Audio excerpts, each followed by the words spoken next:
جی بسم اللہ الرحمن الرحیم۔ عزیز دوستو، اس وقت میرے ساتھ پنجاب دھرتی کے ایک مایہ ناز کسان ذمہ دار جناب بشارت علی ڈوگر صاحب تشریف فرما ہیں، اور میں ہوں آپ کا میزبان ڈاکٹر اظہار احمد گل صاحب، اور میرے جو عقب میں آپ نظر آ رہے ہیں جی رانا ناظر حسین خان۔ تو مجھے چونکہ جس حوالے سے ہماری نشست ہوگی وہ ہے جوش ملی آبادی کی ایک نظم ہے جس کا عنوان ہے کسان۔ تو کسان کو تو ہم ویسے دیکھتے ہیں کام کرتے ہوئے، کسان کی عظمتوں سے کوئی شخص انکار کر ہی نہیں سکتا۔ کسان کی جو عظمتیں ہیں یا کسان کی جو خدمات ہیں ہمارے لیے، ان کو جتنا بھی ٹریبیوٹ پیش کیا جائے کم ہے۔ جناب چودھری بشارت علی ڈوگر صاحب آج فزیکلی طور پر ہمارے سامنے ہیں، ایک کسان جو ہیں جنہیں کہیں ہم پڑھ رہے ہیں، آج کسان ہمارے ساتھ بیٹھے ہیں۔ میں نے خود جا کر ان کے ڈیرے پہ دیکھا، ان کے کھیتوں پہ دیکھا، ان کا جو فارم ہے بھینسوں کا اور بکریوں کا، وہاں میں خود جا کر دیکھا ہے، جو بلو موڑ کے بالکل قریب ہی۔ تو کچھ لوگ تو یہی گمان کرتے ہیں کہ بلو موڑ جو ہے ان کے نام پر ہی رکھا گیا ہے، بلو موڑ کا نام، تو اس میں کوئی شک نہیں ہے۔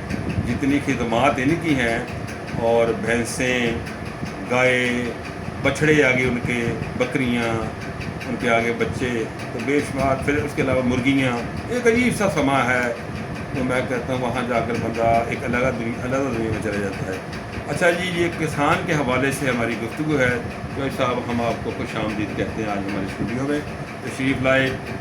تو جناب جوش ملی آبادی کی مشہور زبانہ نظم کسان، تو پہلی بات یہ ذہن میں رکھیں کہ کسان جو ہے وہ محنتی ہے، ہاتھ سے کام کرتا ہے، اور میرے اللہ تعالیٰ نے کسان کو وہ مرتبہ دیا ہے کہ القاسب و حبیب اللہ، یعنی کسان جو ہے اللہ کا دوست ہے، دا فرینڈ آف گاڈ۔ یعنی کسی کو اللہ کا دوست نہیں کہا گیا، ہاتھ سے کام کرنے والا، ہاتھ سے مشقت کرنے والا، اور اپنے یعنی ہاتھوں سے موتی نگینے تراشنے والا شخص جو ہے وہ کسان ہے، وہ اللہ کا دوست ہے۔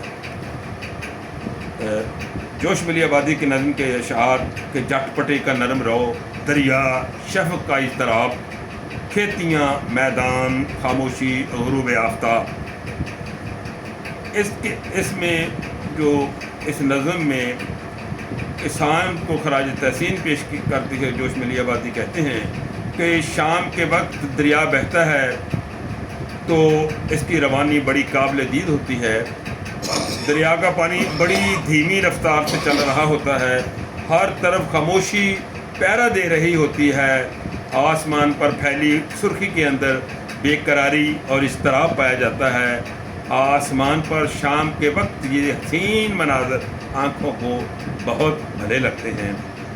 تو اس طرح دوسرے مصرعے میں کہتے ہیں کہ کھیتیاں میدان خاموشی غروب آفتاب، کہ غروب آفتاب کے وقت کھیت اور میدان پر خاموشی کا جادو ہوتا ہے، گویا ہر طرف خاموشی کا راج ہے۔ شام ہوتے ہی پورے پودے اور جو درخت ہیں وہ سونے کی تیاری کرنے لگتے ہیں، کھیتیاں اور میدانوں پر ہر سو سناٹا چھا جاتا ہے۔ جی چوئی صاحب یہ اس نے منظر بیان کیا ہے شام کا۔ آپ دیکھیں کہ شام کے وقت بھی وہی سرخی ہوتی ہے شفق کی، اور صبح کے وقت بھی وہی سرخی ہوتی ہے۔ یہ اللہ تبارک تعالیٰ کے جلووں میں سے ایک جلوہ ہے۔ اللہ کے بے شمار جلوے ہیں۔ اللہ تعالیٰ کی کہیں بھی ہمیں خود نظر نہیں آتا کہ یہ اللہ کھڑا ہے، اللہ تعالیٰ اپنے جلووں کے ذریعے سے ہمیں دکھائی دے رہا ہے۔ دکھائی بھی جو نہیں دے رہا ہے اور دکھائی بھی جو دے رہا ہے وہی خدا ہے، یعنی وہ دکھائی بھی نہیں دے رہا ہے لیکن اپنے جلووں کے ذریعے دکھائی دے رہا ہے۔ تو اس طرح اگلا شعر ہے جی اسی کا نظم کا، یہ سما، یہ بہت قابل غور شعر ہے کہ یہ سما اور ایک کبھی انسان کبھی مضبوط، یہ سما اور ایک کبھی انسان یعنی کاشتکار، ارتقا کا پیشوا، تہذیب کا پروردگار، یعنی آج ہم اس کسان کو پاس بڑھا کر اس کو خراج تحسین پیش کر رہے ہیں جس کو ہم کتابوں میں پڑھتے ہیں یا کتابوں میں پڑھاتے رہے ہیں. یہ ہیں وہ کسان جس کو جوش ملی آبادی نے تہذیب کا پروردگار کہا ہے. اس تہذیب کو، اس رہتل کو، اس ہماری معاشرت کو پالنے والا کہتا ہے کہ جو شام کے وقت کھیتوں سے واپس آنے والا ایک مضبوط بدن والا شخص جسے کاشتکار کہا جاتا ہے، کھیتوں میں ہل چلاتا ہے، اسے گوڈی کرتا ہے، پانی دیتا ہے، فصل کی نگہبانی کرتا ہے، اور یہ سب کام نہایت سخت کوشش سے کرتا ہے.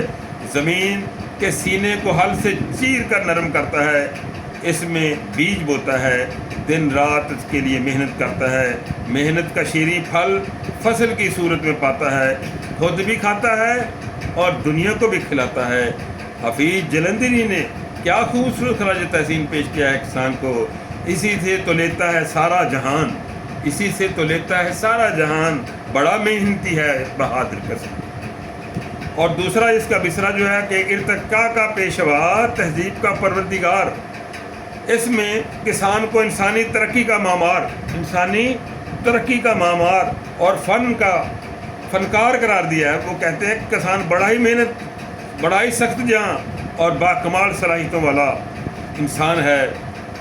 کسان خود دن رات محنت کرتا ہے، مشقتیں اٹھاتا ہے، دن کھیتوں میں گزارتا ہے اور راتیں آنکھوں میں بسر کرتا ہے. خواب میں اپنی فصل کو لہلہاتا دیکھتا ہے، اٹھتا ہے تو چہرے پر مسکان ہے، مسکراہٹ کھلی ہوئی ہے اور اسی طرح آنکھیں چمک رہی ہیں.